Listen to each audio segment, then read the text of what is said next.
திரு Bhaskaran sir, இப்போ இந்த சம்பவத்தை பார்க்கும்போது இன்றைய காவல்துறையினுடைய நிலைப்பாடு எப்படி இருக்குன்னு நினைக்கிறீங்க? ஏன்னா ஒவ்வொரு இடமும் பார்த்தீங்கன்னா அதிர்வலையை ஏற்படுத்தக்கூடிய மரணங்கள் தான். அது லாக்அப் டெத் ஆகட்டும், இப்போ திருமலா பால் மேலாளுடைய மரணமாகட்டும், பெரும் அதிர்வலைகளை ஏற்படுத்துது. இன்றைய காவல்துறையுடைய நிலை அப்படி தான் இருக்கிறதா? நான் எப்போ தனிப்பட்ட வழக்கு பற்றி பேசுகிறது இல்லை. ஆனால் பொதுவாக பார்க்குற போது 2-3 விஷயங்களை நம்ம நேயர்களுக்கு நம்ம தெளிவுபடுத்தி விடலாம் அப்படின்னு தோணுது. I will not take more then 2 minutes, 2-3 நிமிஷம் சொல்லிடலாம். ஒன்று, நீங்கள் பார்த்தீங்கன்னாக்க ஒருவரை கைது செய்வதற்கு முன்னாக என்னெல்லாம் கடைப்பிடிக்கணும், அவருக்கு என்னெல்லாம் உரிமை இருக்கிறது அப்படிங்கிறத ஆர்டிகல் 20, 21, 22 தெளிவாக சொல்லுது கான்ஸ்டியூஷனில். அது 21 ரொம்ப முக்கியம். ஒரு லைஃப் அண்ட் பர்சனல் லிபர்ட்டி பற்றி பேசுது. இது எல்லாமே என்ன சொல்லுது அப்படின்னா, ஒரு கைது செய்வதற்கு முன்பு எடுக்க வேண்டிய நடவடிக்கைகள், கைதுன்னு போய் செய்ய வேண்டிய நடவடிக்கைகள் பற்றி தான் பேசுது ஆர்டிகல் 20, 21, 22. விசாரணைக்கான நடவடிக்கைன்னு பார்த்தா சாசனத்தை சொல்லலை. சரிங்களா? மொத்தம் 3 விதமாக பார்க்கும்போது லா ஆர் ஆக்ட் ஒன்று இருக்குது, அதுக்கப்புறம் ரூல்ஸ் இருக்குது, அப்புறம் ப்ரொசீஜர் இருக்குது. அதுதான் கைட்லைன்ஸு. இதெல்லாமே கைட்லைன்ஸில் வருது. சரிங்களா? ப்ரொசீஜரில் வர ஆக்சுவலாக. ஸோ அந்த கைட்லைன்ஸில் வரதுனால தான் இப்போ நீங்கள் பார்த்தீங்கன்னாக்கா காவல்துறைக்கு எங்கிருந்து அதிகாரம் வருகிறது என்று சொன்னால் சட்டத்தில் நேரடியாக தரப்படவில்லை, சாசனத்தை நேரடியாக தரப்படவில்லை. சரிங்களா? விதிமுறைகளும் வழிமுறைகளும் தான் இதெல்லாம் சொல்லியிருக்காரு, அதெல்லாம் பண்ணணும்னு சொல்லிட்டு. அதனால தான் நீங்கள் பார்த்தீங்கன்னாக்கா இவர்களால் ஏன் இப்படிலாம் செயல்பட முடியுது என்று சொன்னால் அது ஆர்டிகல் 20, 21, 22 கீழே அது வராது. அது கைது பெட்டு மட்டும் தான் பேசுது. இது ஒன்று. அப்புறம் இரண்டாவது, இந்த வழக்கு எல்லாமே இந்த கிரிமினல் வழக்கெல்லாம் ஒரு மிகப்பெரிய விஷயத்தை நம்ம கவனிக்கணும் நம்ம நேயர்கள்லாம். என்ன அப்படின்னா, பல வழக்குகள் இருக்கு இல்லையா? இப்போ நீங்கள் ஒரு லேண்ட் டிஸ்பியூட் இருக்குது, இதெல்லாம் யாருக்கு சொந்தமானது அப்படின்னு இருக்குது. ஒரு குடும்ப நல வழக்கு இருக்குது, எனக்கு விவாகரத்தில் ஜீவனாம்சம் கேட்குறாங்க. தேர்தல் வழக்கு இருக்கிறது நம்ம பார்க்குறோம். அல்லது பிஸ்னஸ் ரிலேட்டடாக இதே பேர்லேயே அவரும் பிஸ்னஸ் வச்சுருக்காரு, எனக்கு பிஸ்னஸ் பாதிக்க சொல்கிறோம். இதெல்லாமே நீங்கள் வந்தீங்கன்னா கிரிமினல் வழக்கு கிடையாது. கிரிமினல் வழக்கு வருகிற போது யார் பாதிக்கப்படுகிறாரோ அவருக்கு பக்கம் அரசாங்கம் ஆதாடும்.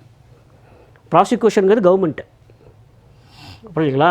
அப்போ தான் அரசனுடைய கடமை அதிகமாகிறது, காவல்துறையின் கடமை அதிகமாகிறது. அப்போ காவல்துறை யார் பக்கம் நிற்கணும் அப்படின்னா பாதிக்கப்பட்ட பக்கம் தான் நிற்கணும். கிரிமினல் கேஸுங்கிறது எல்லாமே அப்படி தான். இப்போ நேர்மாறாக இருக்குது. நான் சொல்லிவிடுறேன், அவ்வளோதான். அப்புறம் நீங்களே முடிவு பண்ணிக்கங்க. சரிங்களா? நீங்களே முடிவு பண்ணிங்க. அப்போ எப்போவுமே இப்போ கொஞ்சம் வழக்கறிஞர்லாம் இருக்காங்க, ஓய்வு பெற்ற காவல்துறை அதிகாரிக்காரு, அவங்களுக்கு தெரியும். எப்போவுமே கிரிமினல் குற்றம் பொறுத்தவரையில் குற்றம் சாட்டப்பட்டவர் வேறு, யார் பாதிக்கப்பட்டவரோ அவர்கள் ப்ராசிக்யூஷன் சைடு காவல்துறை, அரசு. சரிங்களா? அப்போது இதற்கு நேர் எதிரான ஒரு நிலைப்பாட்டை எப்படி எடுக்க முடியுங்கிறது எனக்கு தெரியல. நான் எந்த ஒரு குறிப்பிட்ட வழக்கு பற்றி நான் பேசுகிறதில்ல.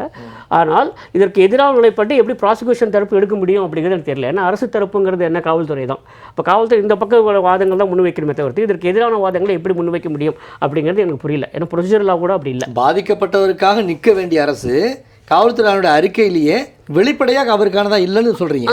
அதுதான் எனக்கு புரியல. அது எந்த மாதிரி இருக்க முடியும்? அப்படி இருக்கவே முடியாது. இப்போ இது ஒரு கேஸ் வருது வச்சுக்கங்களேன். இந்த கேஸில் இப்போ குறிப்பிட்ட வழக்கு பற்றி பேசிட்டு இருக்கீங்க. இந்த வழக்கு நீதிமன்றத்துக்கு வருகிற போது காவல்துறை அல்லது அரசு தரப்பு என்று சொல்லக்கூடிய ப்ராசிக்யூஷன் எந்த பக்கம் நிற்கணும்? இறந்த பொருள் பக்கம் தான் இருக்கணும். சரிங்களா? ஆனால் அவர்களே உங்களுக்கு எதிராக ஏதேனும் ஒரு வாக்கியத்தை எப்படி சொல்ல முடியும், ஒரு ஸ்டேட்மெண்ட் எப்படி கொடுக்க முடியுங்கிறது தெரியல எனக்கு ஆக்சுவலாக. அங்கே தான் அது ஒரு மிகப்பெரிய ஒரு கேள்வி. தெரியல எல்லாம் சொல்லிட்டீங்களே, சொல்லுங்கள். இல்லை எப்படி இருக்கும்? ஏன்னா எனக்கு I don't know the facts of the case. சரிங்களா? ஃபேக்ட்ஸ் ஆஃப் தி கேஸ் தெரியல. அதனால் அப்படி இருக்க முடியாது அப்படிங்கிறது தான் ஒன்று. அப்புறம் இரண்டாவது, பல சமயங்களில் நான் பார்த்துருக்கேன், அரசு தரப்புன்னு சொல்லிக்கிற போது இந்த கிரிமினல் குற்றங்கள் எல்லாம் சகஜமாக நடக்கக்கூடியதான் சொசைட்டியில், இதெல்லாம் எல்லா காலத்தையுமே நடக்கும் அப்படிலாம் பல சொல்கிறாங்க. ஆனால் கிரிமினல் குற்றங்கள் நம்ம அப்படி எடுத்துக்கொள்ள முடியாது. ஏன்றால் ஒரு பக்கத்தில் அரசு நிற்கிறது, மற்ற வழக்குகள் மாதிரி இல்லை. அதனால தான் நீங்கள் உலகம் முழுக்குமே criminal கேஸுனாலே there is someone who has done it, குற்றம் செய்தவர். இந்த பக்கம் யார் இருக்காங்கன்னா அரசு தான். அப்போது அரசு அது அவ்வளோ எளிதில் கடந்து சென்று விட முடியாது. அப்படிங்கிறனால தான் அரசுக்கு பொறுப்பு அதிகம் இருக்கிறது அப்படிங்கிறேன் நான்.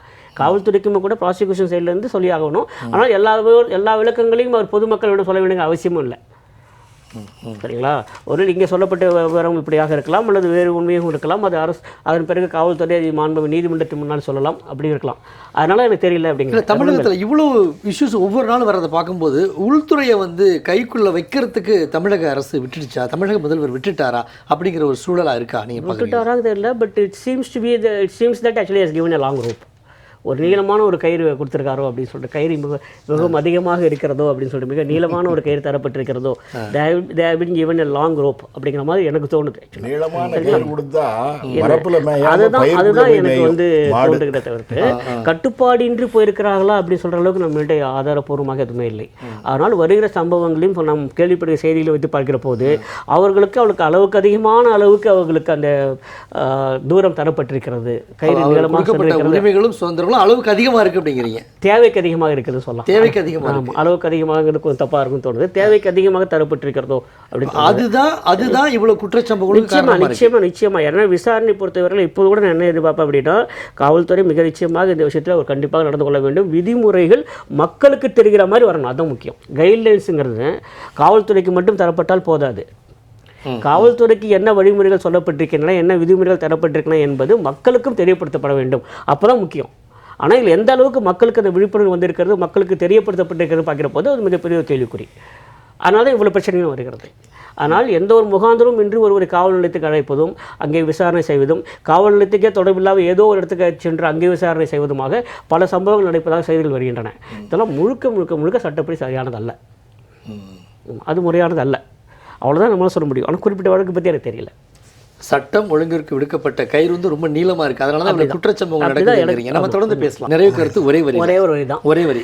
யாருக்கும் உடலாலோ உள்ளத்தாலோ ஊரில் வைக்கக்கூடாதுங்கிற காவல்துறையினருக்கு கட்டளையாக இடப்பட வேண்டும். முதலமைச்சர்லேருந்து உடனடியாக போகணும்னு நினைக்கிறேன். நல்லது.